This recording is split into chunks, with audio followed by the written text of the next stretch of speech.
16 to 20 minutes. Hindi kita masyado.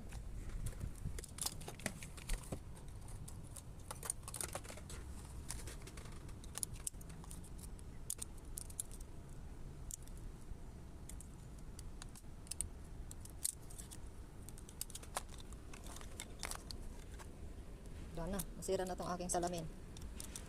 Naputol oh. Basahin ko sana yan eh. Ilang minutes na mag-stay sa mukha ko.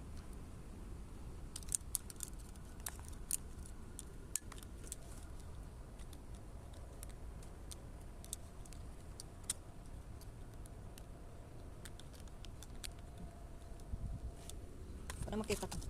Ilang minuto. Sabi niya, open, unfold, and apply mask onto a clean dry face. Eh, napagilamos na ako kanina. Pull mask side to cover edge of the face. Hanggang sa dulo. Leave on for 15 to 20 minutes. 15 to 20 minutes daw na mag-stay. Ano na oras na ngayon? Habang ako nakikinig ng balita.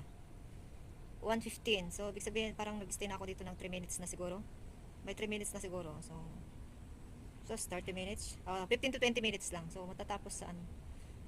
15, 20, 25, 30. So, nasa 27 minutes pa tayo. So, ay hindi, 30 minutes. 20 minutes minus 3. 17 minutes. So, meron pa tayong 1:16 ngayon.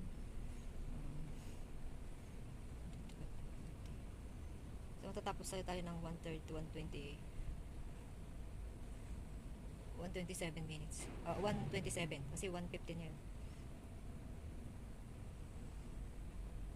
Massage success. Sabi niya, mamassage daw habang nakalagay.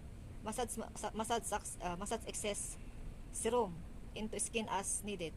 Serum pala itong ano niya, tubig na to. Kaya pala yung mga may serum, maganda yung mukha pag nagamit ka ng serum. May serum pala ito, serum. Yung pala, basa talaga siya. Serum. Bale, nagka-try na din ako ng ganito dati sa Saudi one time, tapos one time sa Pilipinas, saka dito Hong Kong. Binaon ko to bago ako mag-flight. 4 months na ito, hindi ko lang nagagamit. Ngayon parating na yung amo ko bukas, saka ko lang magamit. 3 weeks lang wala ng amo ko. Kung kailan parating na, ihahabol ko na rin gawin tong mga free time ko na natitira. Kasi tapos na yung bakasyon ng mga bata. Wala na akong time ganito. Magatid sundo na ako.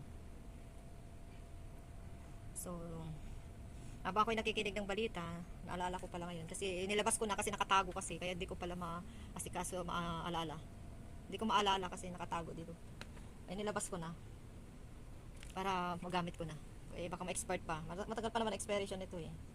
Hanggang 2028 pa. Kita ko dito, 2028 eh.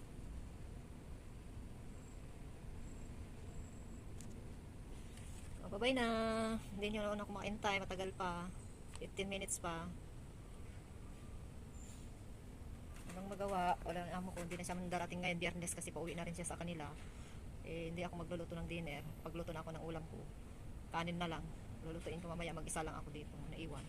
Kaya may time ako mag-mask. Ginagawa ko lang lagi kasi sabon, skin oil, saka yung cream. Ito para matapon ko na ito. Para hindi na makalat-kalat dito sa sa kwarto ko. Bye-bye. Buhay OFW. Pag may free time, mag-facial mask naman tayo. Self-service. Para tipid.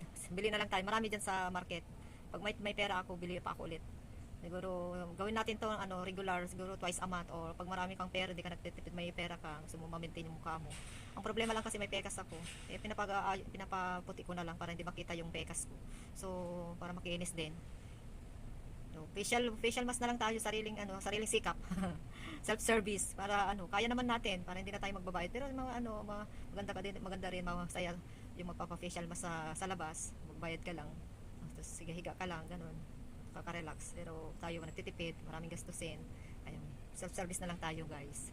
Pwede naman ninyong gawin para yung pambayad nyo sa labas, ibili na lang ng pagkain. Bye-bye. Subscribe naman dyan.